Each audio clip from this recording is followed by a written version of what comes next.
اور جو ہے گوادر پورٹ بنایا گیا اور معدنیات کے اوپر دیکھیں میں آج پھر آپ سے کہہ رہا ہوں کہ بلوچستان معدنیات کے لحاظ سے مالا مال ہے۔ میں فرید شاہ آپ کو اس انٹرپٹ کروں گا، ہمارے ساتھ لائن پر ہیں ڈاکٹر حئی بلوچ صاحب۔ ڈاکٹر حئی بلوچ صاحب ہمارے ساتھ پروگرام میں ہیں بھی، اور ڈاکٹر حئی صاحب آپ نے 21/11/2008 کو سینئر صحافی اور جی این مغل صاحب اور آپ ہمارے پروگرام میں تھے۔ اس وقت آپ نے کچھ باتیں کی تھی 2008 میں سمجھتا ہوں کہ آج کے نوجوان جو آج کا ویور جو ہمیں دیکھ رہا ہے، آپ کی باتیں کچھ ان کو ہم سنا لیں، پھر آپ سے ان پہ ہی بات کریں گے۔ آپ ہمارے ساتھ لائن پہ رہیے گا۔ جی ٹھیک۔ دیکھیں یہ ابھی NFCO ہے، یہ جیسے مغل صاحب نے کہا اب ہمیں جو ہے 2% ملتا ہے، آدھا پاکستان ہے، آدھا رقبے کے لحاظ سے ہم 100 سال یعنی پنجاب سے بلکہ 200 سال پیچھے ہر لحاظ سے،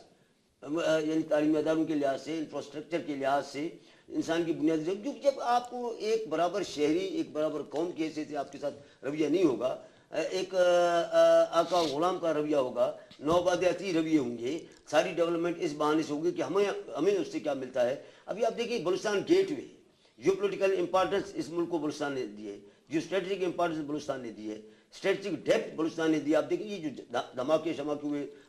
ایٹمی، یہ بلوچستان میں ہوئے نا جی ہمارے، یعنی اب دیکھیں جو اس کے باوجود کہ بلوچستان کی عوام، بلوچستان کی کمپرس قوتیں، بلوچستان کے دانشور سب ہم ایٹمی دھماکوں کے خلاف تھے، لیکن آپ دیکھیں میزائل گور بھی وہاں پہ گئے۔ یہ ساری سہولتیں تو ہم سے لی جاتی ہیں، یعنی گیٹ وے خود کہتے ہیں گوادر جو ہے بہت اہم ہے، سینٹرل ایشیا اور شارٹیسٹ یعنی سب سے کم فاصلے والا جو ہے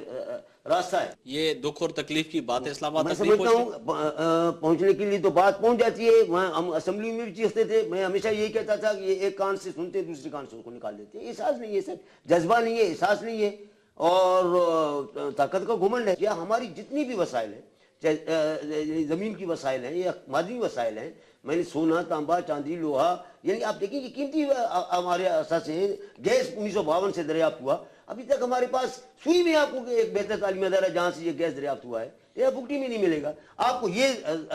ظلم جبر کے نشان نظر بتائیں، مسئلہ یہ نہیں ہے، مسئلہ یہ ہے کہ یہاں جبر سے، طاقت سے حکمرانی کرنا ہے، وادانی طرز حکومت چلانا ہے، آمرانہ طرز حکومت چلانا ہے، اسٹیبلشمنٹ کی بالادستی کو حلال میں رکھنا ہے، جمہوریت کو پاؤں کے تلے روندنا ہے۔ آئین نام کی کوئی چیز نہیں ہے، انصاف نام کی کوئی چیز نہیں ہے، جو چھوٹی موٹی خود مختاری 73 کے آئین میں وہ بھی اس پر بھی عمل درآمد نہیں ہو رہا ہے۔ میں یہ بھی آپ کو عرض کرتا چلوں کہ 73 کے آئین میں قومی سوال کا حل نہیں ہے، اس لیے بات اس وقت 21/11/2008 کو ڈاکٹر حئی بلوچ صاحب نے میرے ہی پروگرام میں جو ہے بہت سی اہم باتیں کی تھیں، اور جو ابھی تھوڑی دیر پہلے فرید شاہ صاحب کے جن نے سوال اٹھایا تھا کہ آخر بلوچ رہنما جب قومی اسمبلی میں اور صوبائی اسمبلیوں میں موجود تھے تو اس وقت بلوچوں کے لیے انہوں نے کام کیوں نہیں کیا؟ پر ڈاکٹر حئی بلوچ نے 21/11/2008 کو بھی یہ کہا تھا کہ ہماری جو باتیں تھیں، جب ہم اسمبلیوں میں ہوتے تھے آواز اٹھاتے تھے، اس وقت کے جو حکمران جو تھے جن کے ہاتھ میں باغ ڈور تھی اور فیصلے کرنے کی جو ہے ساری جو ہے قوت ان کے پاس تھی، وہ ایک کان سے سن کے دوسرے کان سے نکال دیتے تھے۔ ڈاکٹر حئی بلوچ صاحب آپ نے باتیں سنی اپنی، جو ہم نے دوبارہ ریپیٹ کی، آج کا بھی سوال وہی ہے آپ سے کہ آخر یہ ناراضگی جو ہے وہ کیسے ختم ہو؟ دیکھیں جی بنیادی بات یہ ہے کہ مسئلہ دیکھیں یہاں میں عرض کرتا چلوں کہ